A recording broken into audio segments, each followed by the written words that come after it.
Introductions are a very crucial part of our compositions, whether they are written or verbal. Your introduction could actually tell a reader to sit down and read on, or a listener to listen carefully to me. On the other hand, your introduction could tell a reader or listener to get out of here. This is of no significance.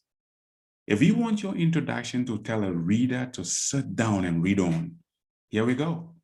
So we begin writing the introduction. What do you need to do? This is a very important part.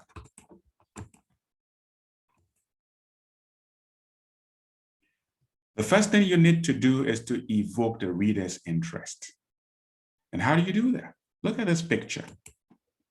This is a beautiful vehicle. Just by sight, you are attracted to it.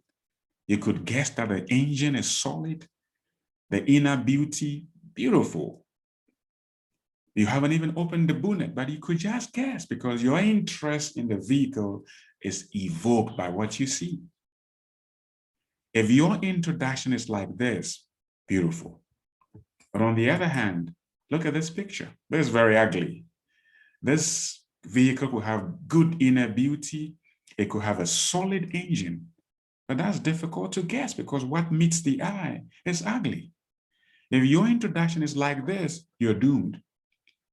But be rest assured, let's move on to see how you can write an effective introduction. How do you do it? First, you can use a popular but relevant statement. Let the statement be known to the audience or to your reader, but let it be relevant to your topic. You can also use news items that are relevant to the subject or topic. Or you can use thoughtful questions that the composition seeks to answer. You can also use relevant quotes. There are many out there. You choose the appropriate one for your topic. Or you can go direct. For example, I am here to discuss 4 ways we can become successful public speakers. Very direct. That itself is a good introduction. Then you move on to identifying your topic. The part we looked at previously, that is evoking the reader's interest, is the introduction of the introduction. It is not the main part. You introduce the introduction by evoking the reader's interest. This is the main part. You identify your topic or subject. Let us say that our subject or topic is effect of COVID-19 on education. So that's our topic. What do you do after identifying your topic? You move on to show directions. What should the reader expect about your topic? What should she anticipate? These are questions to answer. So your direction could be 3 ways COVID-19 has affected education. 3 ways. You can go further to pass these 3 ways. The first could be challenges of virtual learning. The second way could be non-performance of students. The third, increase in academic dishonesty. So you evoke the reader's interest, you identify your topic, you show directions, the destination of your topic. Now, we'd like to look at some example to see whether this introduction is effective or not. Just an example. So let's read carefully and discuss this introduction. This is just the first part of it. It goes, for most of the generations on Earth today, pandemics mean history books. They can be mentioned casually and even with laughter as they seem imprisoned in the pages of history. Pandemics such as the Spanish flu, the Black Death, and the Philadelphia yellow fever are but products of imagination to most of the present generations. Have we evoked the reader's interest to an extent? Likely. The part that says, for most of the generations on Earth today, pandemics mean history books will make the reader begin to think. History books. Could there be pandemics before COVID-19? So you are evoking the reader or the listener's interest. It goes on to say they can be mentioned casually and Even with laughter, people can take it for granted. But COVID-19 is serious. It's a life and death issue. So you're beginning to evoke the reader's interest. Going further to mention specific pandemics in history, if that is the first time the reader is hearing these things, you are educating him or her. And anytime that someone gets educated, their interest level rises.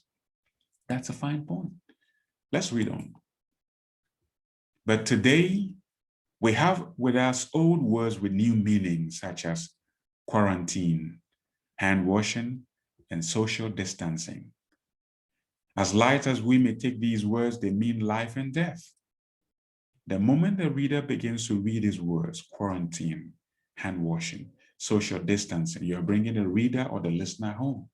These are now near to him or her. He or she could begin to imagine, okay, could this be about COVID-19? So still, you are bringing the reader home and the interest level is kept high. Then you're now going to be very specific. COVID-19 has become part of us, and the number of its victims keeps skyrocketing.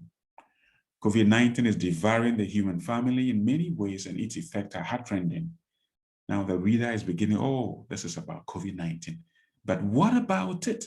You've now identified it, but what about it? Let's read on. One of the worst institutions that COVID-19 has affected is definitely education. You're pinpointing things now. Even though many schools have been reopened over the months, schooling globally has not been the same. So now you're going to show directions. This composition discusses three main ways COVID-19 has affected education, namely challenges of virtual learning, non-performance of students, and increase in academic dishonesty. Now, after evoking the reader's interest, after identifying the topic, you've shown the directions. So writing an effective introduction is not very difficult. We can do it. So once again, you evoke the reader's interest, which is the introduction of the introduction, not the main thing. And then you go to the main thing, identifying the topic. After you do that, you show direction. What should the reader expect about the topic? If you do all these things successfully, your introduction could actually successfully say, you have sat down, you have listened to me, and I hope you have enjoyed yourself. On this note, have a wonderful time.